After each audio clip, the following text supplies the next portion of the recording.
Excuse me, I love you. আরে এভাবে তো সবাই প্রপোজ করে, তুমি একটু আলাদা ভাবে করো।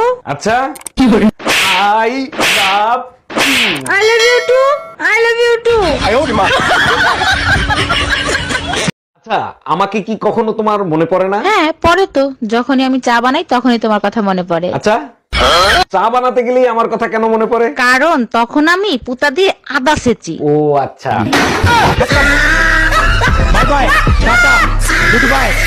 অরুণ ভাই, আপনি ঘরের কাজ করেন, বাইরে কাজ করেন, ভাবি কিছু করে না? এক সময় ঘরের সব কাজ নিজ হাতে সামলাইতো, তারপর একটা ফোন কিনে দিয়ে নিজের পায়ে নিজে কুড়োল মারছি। এই রান্না হইলে সব টেবিলে সাজাও, আমি ছবি তুলে পোস্ট করব।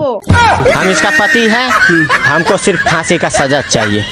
এই আজকে মসজিদের হুজুরের সাথে কি নিয়ে গ্যাঞ্জাম লাগাই আইছো? হুজুর বয়ান দেশে ঘরের বউ নাকি ঘরের ধন সম্পদ। হুজুর তো ঠিকই বলছে, গ্যাঞ্জাম লাগছে কি নিয়ে আগে সেইটা বলো। হুজুরকে জিজ্ঞেস করলাম, বউ যদি ধন হয় তাহলে গার্লফ্রেন্ড কি কালা ধন?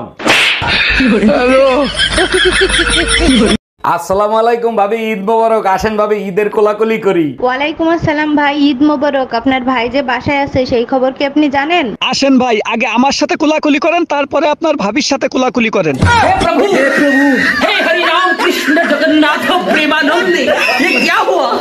অরুণ সাহেব, অনেকদিন পরে দেখলাম আপনাকে, তারপরে বলেন কি সমস্যা? সব সময় ভয়ের ভিতরে থাকি, রাতের বেলা এক ফোঁটা ঘুম হয় না। ঠিক আছে, আমি ওষুধ লিখে দিচ্ছি, রাতে খেয়ে টেনশন ফ্রি ঘুমাবেন। কেমনে টেনশন ফ্রি ঘুমাবো? টেনশন তো বাপের বাড়ি যায় না। তুমি যে বলছিলে কোটি কোটি টাকার ব্যবসা আছে তোমার।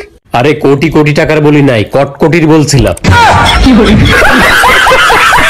আচ্ছা বলো তো, কাল কয় প্রকার ও কি কি? 3 প্রকার, বর্তমানকাল, ভবিষ্যৎকাল, অতীতকাল। তাইলে বলো তো, পাশের বাড়ির ভাবির ঠোঁট দুটো খুব সুন্দর, মন চায় একটা চুম্মা দিই, এটা কোন কাল? এটা তো একদম সোজা, মরণকাল। শোনা পাখি।